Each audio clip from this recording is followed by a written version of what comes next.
여러분, 나 창업 안 할래요. 와, 진짜 심각한 이야기가 터진 거예요. 나 창업 안 할래요. 이 말은요, 우리 경제 전체가 꼬꾸라지고 있다는 뜻도 됩니다. 나라가 발전하려면 기업가 정신이 커져서 창업이 엄청나게 일어나야 돼요.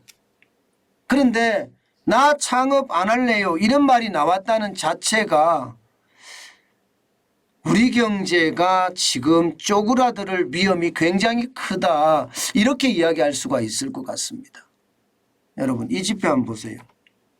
2년 새 창업 기업 수 감소율입니다. 감소율이에요. 11.26%입니다. 어마어마하죠. 여러분, 11.26%라는 것은 여러분 진짜 어마어마한 숫자입니다. 이것은 어떻게 생각하면 말입니다. 우리 기업들 진짜 어려워지고 있다는 이야기예요. 그만큼 말이 창업에 대한 관심이 뚝 떨어졌다는 이야기입니다. 여러분 보세요. 2020년만 하더라도 148만 4,667이었거든요. 굉장히 많죠. 그런데 2022년에는 131만 7,479개입니다. 11.26%, 그러니까 굉장히 많이 줄어들었어요. 16만 7,188개가 줄어들었습니다. 16만. 야, 이게 여러분 창업이 2017년에 128만 5,259개였거든요. 그때 수준으로 돌아갔다는 거예요. 그때 수준으로. 심각하죠? 심각합니다. 제가 봐도 진짜 심각하게 느껴집니다. 저는 이 상황을 보면 말입니다. 대한민국의 어떤 상황이 창업을 안 하겠다 이런 상황으로 또 발전된 것은 아닌가 이런 생각도 해보거든요. 물론 말입니다. 물론 이 부동산에서 워낙 많이 줄어들기 때문에 많이 줄어들었다 이렇게도 이야기합니다. 일반적으로 말입니다. 이 부동산에서 창업이 굉장히 많이 일어났죠. 왜 많이 일어났습니까? 임대를 하시는 분들 말입니다. 법인으로 전환하면 문재인 정부 당시에 혜택을 주겠다 해서 많은 사람들이 임대업 신고를 했습니다. 그런데 부동산이 이게 지금 완전히 무너지면서 많은 사람들이 법인을 문을 닫은 거예요.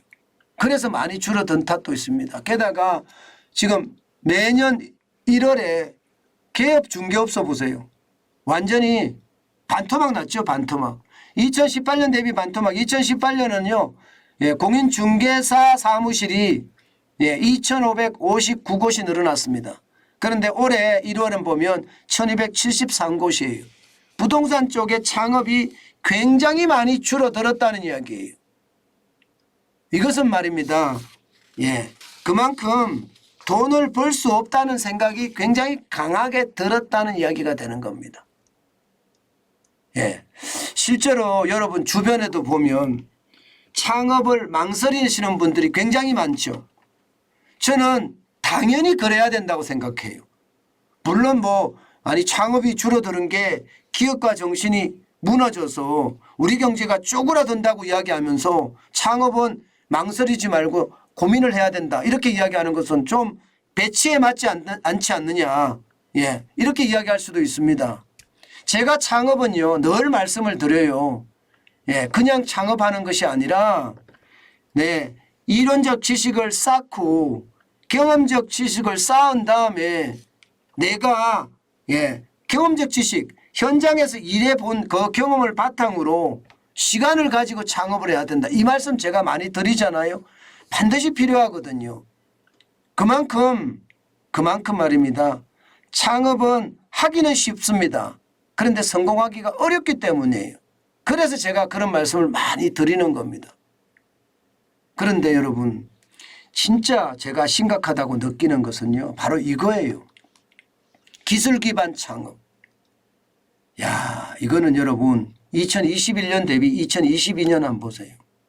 이게 뭐 부동산이 폭락해서 부동산 법인들이 폐업을 많이 해서 쪼그라들었다 이렇게 단순하게 이야기할 수도 있지만 실제 기술 기반 창업을 보면 너무나 많이 줄어들었습니다. 지금 2021년에 23만 9,620개였잖아요. 그러던 것이 22만 9,416개입니다. 거의 말입니다. 거의 10,000개 이상 줄어들었죠. 여러분 이렇게 줄어드는 것은요. 전에 없는 일입니다. 특히 말입니다. 기술 기반 창업은요. 역대로 줄어드는 적이 없어요. 2016년부터 보면 아무리 어렵다고 하더라도요. 기술 기반 창업은 계속 늡니다. 2016년에도 19만 674곳이었잖아요. 계속 늡니다. 2018년에 21만, 2020년에는 22만, 23만까지, 2021년에 23만까지 주구장창 올라갔단 말입니다. 그러던 것이 이게 확 줄어든다는 것은 여러분 그만큼 창업 환경이 어렵다는 뜻도 되고요. 또 반대로 말하면 지금 우리 경제가 굉장히 어렵다 이런 얘기도 됩니다. 제가 여러분들에게 늘 말씀드리는 것 중에 창업이라는 게 진짜 어렵거든요. 저도 매일경제TV 대표직을 마지막으로 해서요. 국밥집을 창업한 적이 있습니다. 제가 오미래 소고기 국밥을 창업을 해서 내가 프랜차이즈 사업을 한번 해보겠다 이렇게 생각한 적이 있습니다.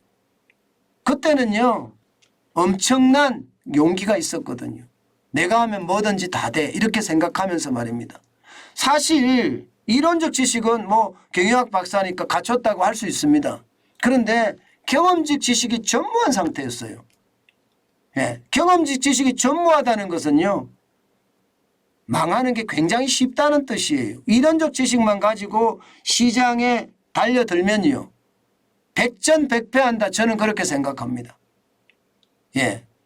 그전에 누가 뭐를 했든 뭐 경영학 박사를 하고 또 대학에서 교수도 하고 매일경제TV 경제TV의 대표도 하고 이거 소용없습니다. 그건 이론적 지식일 뿐입니다. 분명한 것은 경험적 지식이 있어야지 성공을 하는데 그게 두려운 것. 그게 두려운 것. 왜냐하면 내가 누군데 하는 생각이 있거든요. 창업을 하려고 그러면 남 밑에 가서 일을 해서 그 사람이 경영을 어떻게 하는지 또 직원들 관리는 어떻게 하는지 또 기술 개발은 어떻게 하는지 마케팅은 어떻게 하는지 배워야 되거든요. 이게 경험적 지식이거든요.